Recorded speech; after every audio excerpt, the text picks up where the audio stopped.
Namaskar, this is Dr. Murli, professor and animal activist from Andaman and Nicobar Island. दोस्तों जो recent development हो रहा है geopolitics, that is the changing new international economic order. इसमें उस पर मैं कुछ चर्चा करना चाहूँगा, अपनी तरफ से अपना राय कुछ रखना चाहूँगा, जो कि एक एजुकेशन पर्पस के लिए होगा। और अगर कहीं पे पॉलिसी मेकर्स भी अगर सुन रहे होंगे मेरी बात, तो थोड़ा सा एक हिंट जैसे मिल जाएगा, और उससे ज़्यादा कुछ नहीं। यहाँ जो न्यू इंटरनेशनल इकोनॉमिक ऑर्डर जो हो रही है अभी, एक तरफ ब्रिक्स के कंट्रीज हैं जो Brazil, Russia, India, China and south Africa, और दूसरी तरफ वेस्टर्न कंट्रीज हैं। ये दोनों जो है एक मेजर वे में एक बहुत इम्पॉर्टेंट दो ब्रांच वर्ल्ड के होकर जो है रहने वाली हैं, अगर ब्रिक्स आने वाले दिनों में जो है अपना काम कर जाता है।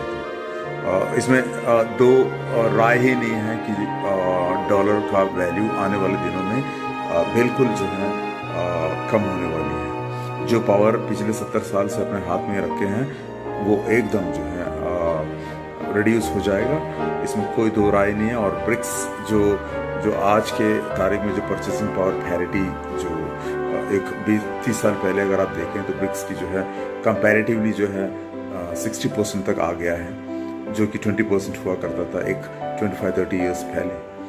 सो ट्रेमेंडस चेंजेस हमें देखने को मिल रहा है। जहाँ तक 25% एक्स्ट्रा टैरिफ, जो हम ये कहना चाहेंगे, छोटी सी संक्षिप्त में कुछ बातें, जैसे रशिया के ऊपर सैंक्शन लगा था रिसेंटली जो है कुछ साल पहले। रशिया ने अपने रूबल्स को जो है अपने ऑयल के साथ पेगअप करके जो है स्ट्रॉन्ग कर दी। और अगर चाइना की बात अगर हम करें, चाइनीज ने भी जो है बिल्कुल बैकआउट नहीं किया रिसेंट टैरिफ वॉर में। और आज जो है इंडिया पे ये बात आई है, तो हमें भी जो है डट कर खड़े होने, हमें एक बात बोलनी नहीं चाहिए कि जो रशिया है 3 साल लगातार युद्ध करता रहा उनके ऊपर सैंक्शन होने के बावजूद। जो अगर हम बात करें यूएस की थोड़ी सी बात को लेकर जो है, यूएस आपका डॉलर को मजबूत किया, हम सभी जानते हैं, पढ़े लिखे वर्ग, लर्नड सेक्शंस जानते हैं कि आपका सेकेंड वर्ल्ड वॉर के समय तक जो है गोल्ड के साथ इन्होंने पैकअप करके जो है अपने डॉलर को स्ट्रांग बनाए रखा। लेकिन सेकेंड वर्ल्ड वॉर के बाद उनको पता लगने लगा कि सोने पे जो पैकअप करके डॉलर को स्ट्रांग किया गया था वो उतने दिन चल नहीं पाया। लेकिन बाद में उनको एक आइडिया ये आया कि जो है चलो ठीक है, सऊदी अरब के साथ जाकर जो है उनके साथ डील कर दो ऑयल की, और फिर जो है ऑयल को आपका अमेरिकन डॉलर्स के साथ जो है पैकअप करके जो है ऑयल सऊदी अरेबिया जो है सिर्फ यूएस को भेजेगा, और ये यूएस जो है इनसे खरीदेगा। और फिर ये कह दिया गया कि जो है जो भी डॉलर्स जितने भी देश को ऑयल चाहिए वो जो है डॉलर्स में खरीदेगा। तो इस तरह जो है उन्होंने स्ट्रॉन्ग किया। अब आज की तारीख पे अगर हम देखें तो ये हमारा जो इंडियन गवर्नमेंट जो तेल ले रहा है रशिया से, ये हमें किसी भी किस्म की जो है गलती नजर इसलिए नहीं, क्योंकि it is the order of the day. तो अमेरिकन ने इस तरह ऑयल के थ्रू जो है वर्ल्ड को मजबूर किया कि वो जो उनका ट्रेडिंग दूसरे कंट्रीज की ट्रेडिंग जो है अमेरिकन के डॉलर्स के थ्रू ही हो। तो ऐसे डॉलर जो है 70-75 साल जो है स्ट्रॉन्ग रहा। लेकिन as we know nothing is permanent except change. ये समय के साथ साथ जो है अब एक ऐसा सिनेरियो बन चुका है जहाँ पर जो है जो न्यू इंटरनेशनल इकोनॉमिक ऑर्डर ऐसे बढ़ता हुआ नजर आ रहा है, यानी कि जो ब्रिक कंट्रीज हैं और जो वेस्टर्न कंट्रीज हैं, ये दो भागों में डिवाइड हो रही है। और जैसे कहते हैं ना, जो भी होता है अच्छे के लिए होता है, तो व्हाटएवर हैपेंस फॉर गुड, तो ये हमें माननी ही है। जो प्रेजेंट जो गवर्नमेंट अभी हमारा चल रहा है, जो जो भी डिसीजंस ले रहे हैं, ये मैं बहुत सारी बातें देखता हूँ जो एकदम डट के खड़े रहते हैं, ये सही है एकदम।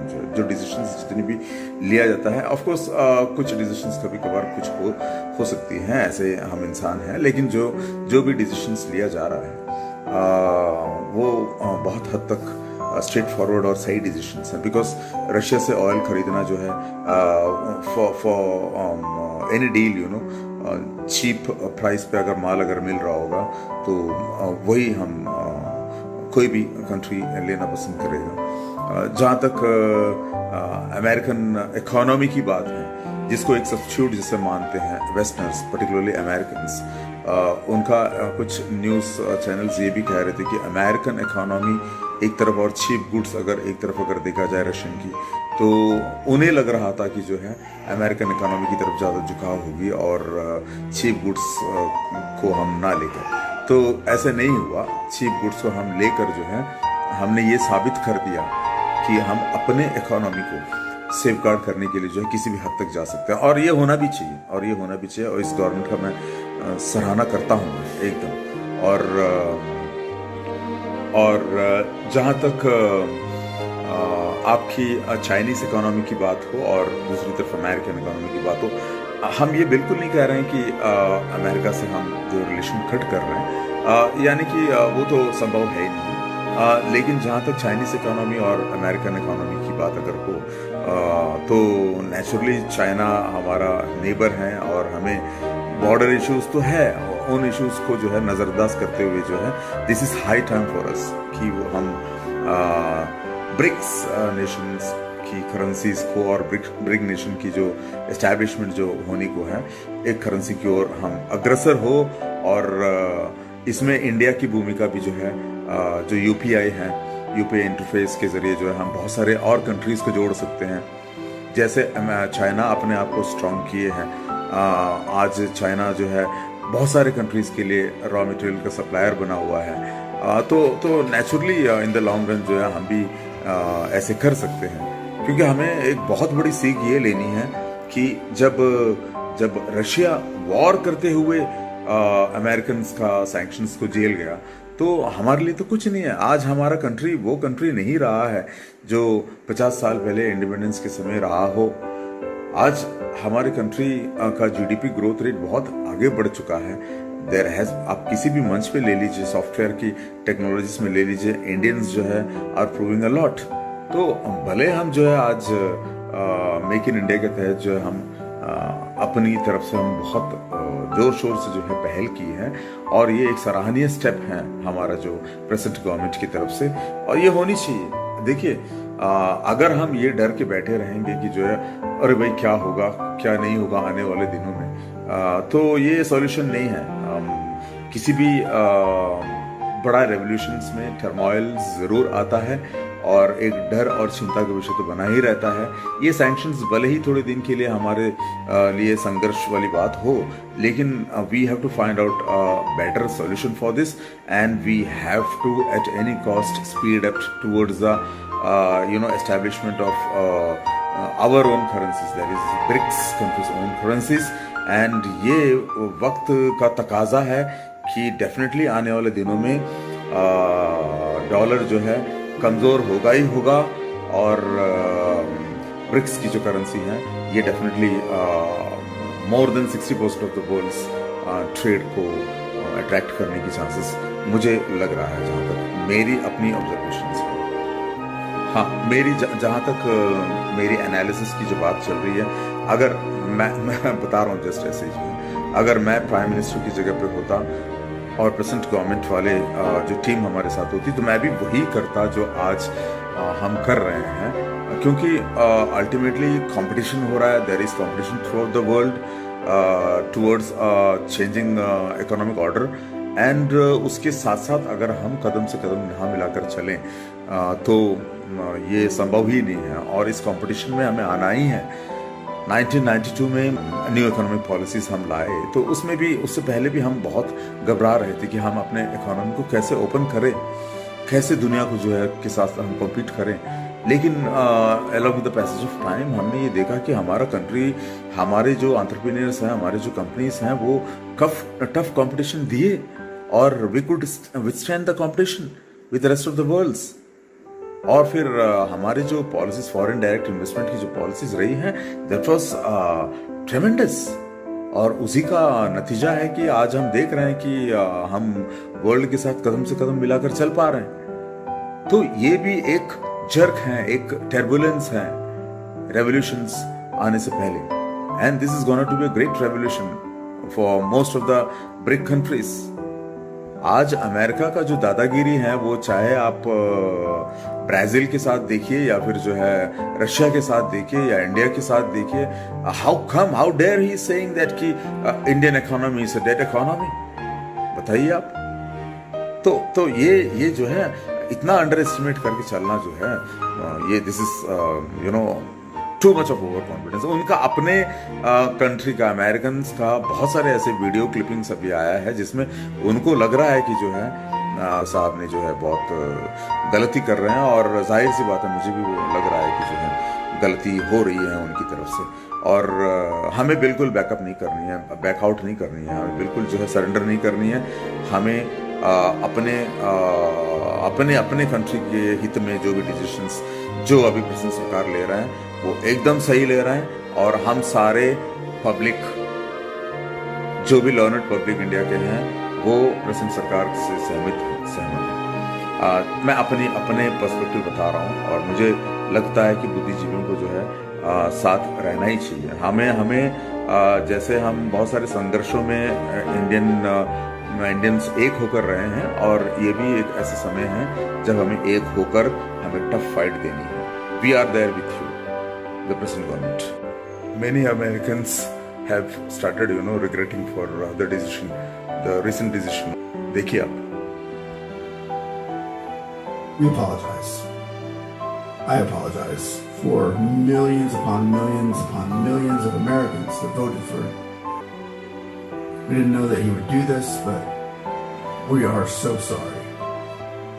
Forgive us for our president's actions, as well as his advisors and others out there who are in his ear on foreign relations, because the way he's acting towards India right now, towards you guys, I mean, it's no secret to anybody that he's in bed with Pakistan. We know. We're finding out more and more all the time, the shady deals that are going on with that country and the Trump family. और दोस्तों, आज की तारीख में अगर आप देखो तो इंडिया का जो स्टैंड है वर्ल्ड लेवल पे, जो थर्ड इकोनॉमी बनकर जो उभरा है, उसमें निसंदेह उसमें कोई शक नहीं है कि हमारे जो बहुत सारे स्टार्टअप पॉलिसीज हैं जो प्राइम मिनिस्टर के थ्रू, इनिशिएटिव्स के थ्रू हुआ है। और हमें ये बोलनी नहीं चाहिए कि जो कोरोना का समय था उसमें पूरे वर्ल्ड को जो है हमने सप्लाई की थी मेडिसिन्स, और एक विश्व गुरु के रूप में डेफिनेटली उभर रहा है हमारी कंट्रीज में। दो राय ही नहीं। जिसको उनका जो एक्स प्रेसिडेंट है अमेरिकन का, और जो स्टार्टअप्स को लेकर है, हमारी जो ग्रोथ रेट है, हमारी जो डेवलपमेंट जो देख रहा है, ग्रोथ जो देख रहे हैं, वो उनसे इन सब सारे चीज़ों से उनको खुद जो है रिग्रेट होने लगा है। फर्स्ट डे इटसेल्फ जो है उनकी तरफ से क्रिटिसिज्म ऐसे होने लगा है। तो हमें पीछे हटना नहीं है। जो डिसीजंस जो प्रेजेंट गवर्नमेंट ले रहे हैं, एकदम परफेक्ट डिसीजंस ले रहे हैं, और हमें एक होकर जो है कुछ बातें जो बाहर की कंट्री से हमें जो कॉम्पीट करने की बात आती हैं, तो यहाँ पर हमें पॉलिटिक्स को नहीं लानी है। इवन जो ओपोनेंट ग्रुप्स हैं या फिर जो भी पॉलिटिशियंस हैं, हम सारे इंडियंस एक हैं, और एक होकर we will fight and we will win together. और ये एक विन विन पॉलिसी वाली इच्छा जो है हमारे दिमाग में रखनी चाहिए। This partnership can crumble in minutes. Not with wars, not with sanctions. It breaks with one meeting, one refusal, one man who looks power in the eye and says, no. And tonight we're diving into that moment. The moment was something unprecedented. He didn't blame a country. He didn't blame policies. He blamed one India. In his own words, that single person destroyed America-India relations. So, who is this man? What happened in that room where cameras weren't allowed? And how did one conversation change the trajectory of two superpowers? This isn't about trade numbers or defense deals. This is raw. This is personal.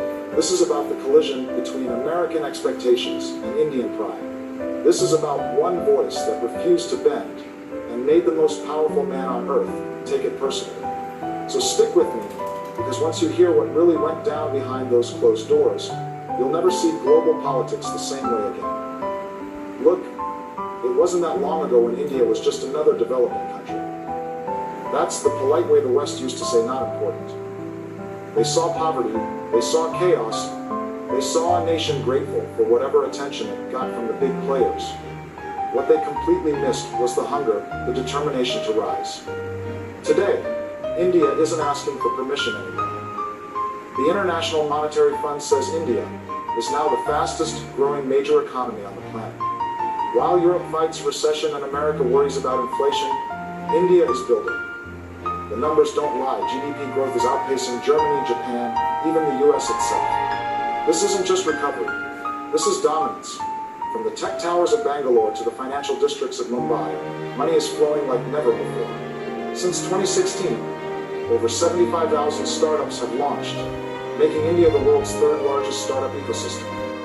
और एक important चीज़ हमें ये नहीं बोलनी चाहिए कि US आज inflation के कगार पे खड़ा है।